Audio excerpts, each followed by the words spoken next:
All right, we are taking an answer, though, to the question of where is Santa right now? The official NORAD Santa tracker is up and running. Santa Claus is right now flying and visiting homes in part of the world where it's already midnight. He is over Midland, Michigan right now, where he is circling because in the Eastern time zone, of course, it's still only 11:22. But up there in the thumb of Michigan, the family's there about 40 minutes away from a visit from the man in the big red suit. Soon.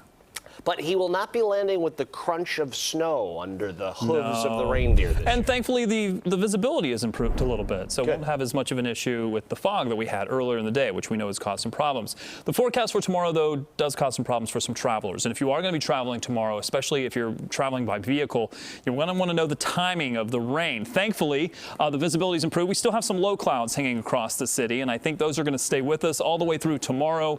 Not much change in that part of the forecast. We actually did get a little bit of clearing earlier in the day, the clouds that were expected to move back in, and that is exactly what has happened. Now, when you look at the larger picture, it doesn't take much to figure out where the front is. It's right here. Some warm air that surged to the north. It's 51 in Chicago. It's 61 in St. Louis. There's some cooler air behind this that will eventually move our way after Christmas. In the meantime, that's going to come with a good bit of rain, a good shield of rain that's going to move through, and that means that it's going to take it some time for that system to pass. Most of the second half of your Christmas into Christmas evening, I think we'll be dealing with that system.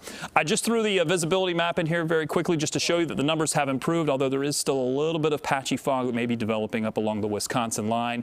But overall, things have certainly improved from where they were, and the temperatures are mild and likely going to stay mild overnight. You won't see these numbers drop very much. Almost all locations are right around 50 degrees or so.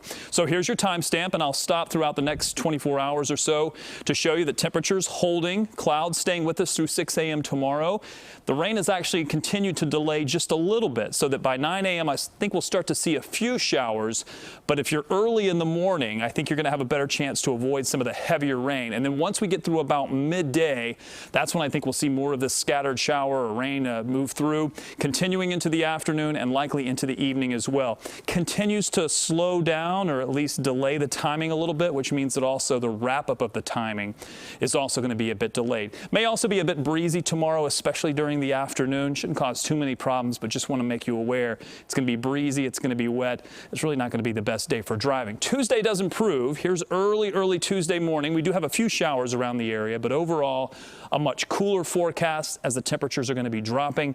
Our expected temperatures go from the 50s down into the 40s and eventually back into the 30s, which is where we should be as we head into the new year. Okay, Rob, thanks very much. We'll see you in just a little while.